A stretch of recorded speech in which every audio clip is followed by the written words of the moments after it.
Hey guys, and welcome to another Jason's Tech Talk. Now I was looking through eBay the other day and I ran across an ad for a 12-core gaming PC for $400, and I'm going to tell you I was automatically intrigued. Till I looked into it just a little bit deeper.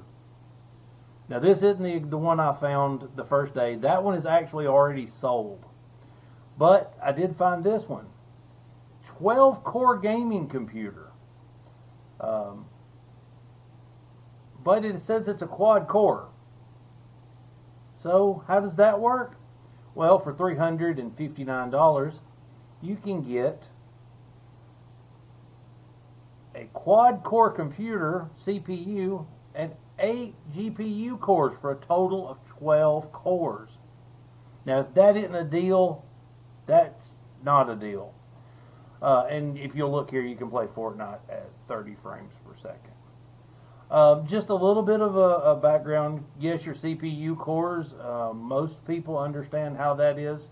GPU cores are a little different. You have your compute cores, you have your logical cores. Just as a reference on this one, this says 8 GPU cores, a RX 580, which is a card most people know a little bit about these days, has 32 cores. So they're actually taking a bad number with 8 GPU cores and adding it to your CPU cores to make it out to be something that it's not. Now, I'm not going to get down on the computers real bad for their price. I mean, they are highly overpriced. But that's not what this video is about. Just don't be conned into 12 cores without checking first, because it may not be your CPU. And with AMD offering such good prices on their new CPUs with the higher core counts, and core count becoming a lot more of a, that you're able to get more cores these days. It's more of an issue when buying a computer, and it's something people hear a lot of, and some people may not understand. But 12 cores, that's just wrong to put that on there. I believe you're trying to take advantage of people that do not understand computers. And they do have a few different ones. This is not just an isolated. Here we have 12 cores. Then we have a Black Friday sale, a 10-core gaming computer. And all of these are running the A-series AMD processors. These are not the strongest processors, especially for gaming these days. The Ryzen's, right now you can buy a Ryzen cheaper or around the same price. That's 3 or 4 times better for gaming overall. The prices are not great. This one, I did find this one funny. It's an A8 9600, but it has 24 gigabytes of DDR4.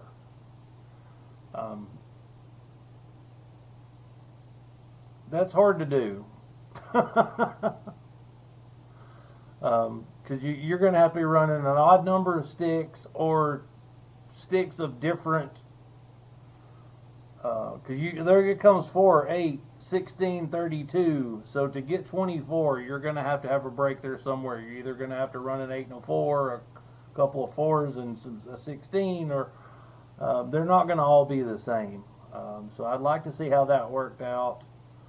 I did find a few here. I found a 6-core business computer, and that is a dual CPU cores with 4 GPU cores in your business machine. It's another AMD processor. I mean, this probably would be a good computer for around the office, but I could honestly, I could go on another website right now and I believe buy one for less than $100.